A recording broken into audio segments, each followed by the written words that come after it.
Hi guys, as you know, I am doing the hardest questions for IGCSE Edexcel Maths A, May-June 2026 paper for higher.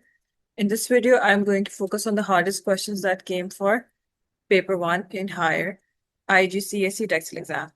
So this is question number 23, which was for sectors, and this question was slightly different from what they have given in the past. Like the format was still the same, but like it was a very long question, and I think it was for 6 marks. So this was like one of the hardest questions that came in paper 1 higher. So let's start with this and see how you're supposed to solve this. And do let me know in the comments below how you solved this. Did you get the same answer? Did you find this to be difficult or easy? So let's start. So it says that OPQ and OAB are sectors of a circle with center O. Angle POQ is given as 50 and A is the point on OP such that OA is 1/4 of OP. The area of the shaded region is 243 over 16 by centimeters squared. We have to work out the perimeter of the shaded region and give your answer in the form of A pi plus B, where A and B are constants. Sure, working clearly. So we have the area and we have two sectors, OPQ and OAB.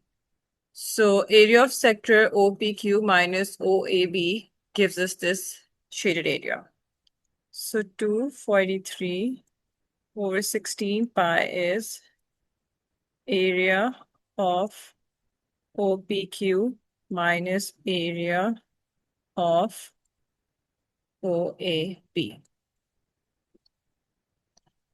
So if the angle is given which is 50, but for the radius it says OA is 1/4 of OP.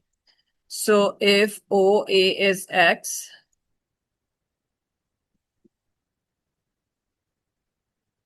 OP is going to be 4 times of that, so 4x. So we make the equation in terms of x first with the area equation, find the value of x, which is your radius, and then we can find the perimeter of the shaded region easily. So 243 over 16 pi equals to, now OPQ has a radius of 4x, so 50 over 360 times pi times 4x whole square. The formula for the area of a sector is something that you need to memorize because that's not going to be given the formula sheet, which is theta over 360 times pi r square. And for the area of sector OAB, it's going to be 50 over 360 times pi x squared. So that's 243 over 16. I'm going to cancel out the pi's because all of the terms have a pi attached to it. Cancel out the zeros over here. So we have 5 times 16x squared over 36 minus 5x squared over 36. 5 times 16 is 80. So 243 over 16 equals to 80x squared minus 5x squared over 36. Cross multiply. This is 75x squared. So now we simplify this. 243 times 36 divided by 16. That is a decimal, so we need to keep it in terms of a fraction. Yeah, because they're all constants. So we can simplify this. This will be 4.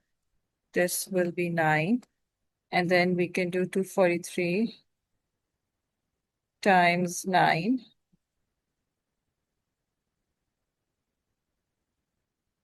So that's 2187 over 4.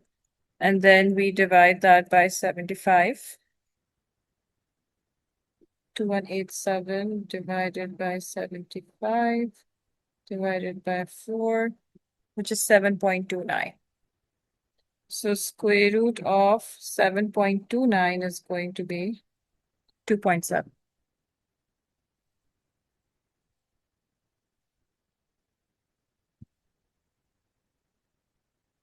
So 2.7 centimeters is your radius of sector OAB, and the radius of sector OPQ would be 4 times of that.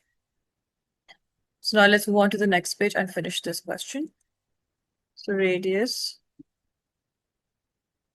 of OAB is 2.7 centimeters.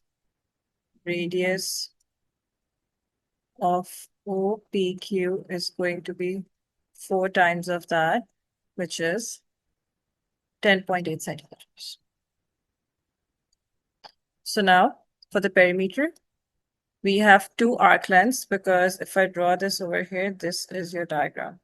We have this arc length, this and this. So this was OAB and this is OPQ. So to find the distance AB, its perimeter is AB plus BQ plus PQ and plus AB. This is the perimeter of the shaded region. So AP is going to be 10.8 minus 2.7. And then we times this by 2 because that's also what BQ is going to be. And for PQ, that's your arc length. So that's 50 over 360 times 2 pi, and R is 10.8 plus arc length of AB, which is again 50 over 360 times 2 pi, R, which is 2.7. Then you just plug this in the calculator. So 10.8 minus 2.7 times 2, 16.2 plus, again, cancel out the 0. So 5 times 2 times 10.8 is 108 pi divided by 36. And this is 5 times 2 times 10.7, which is 27 over 36 pi. So 108 divided by 36 is 3. And 27 over 36 is 3 pi over 4. So we combine this 16.2 plus 12 pi plus 3 pi over 4. And that is 15 pi over 4. So you can write this 16.2 into a fraction as well, which is basically 81 over 5.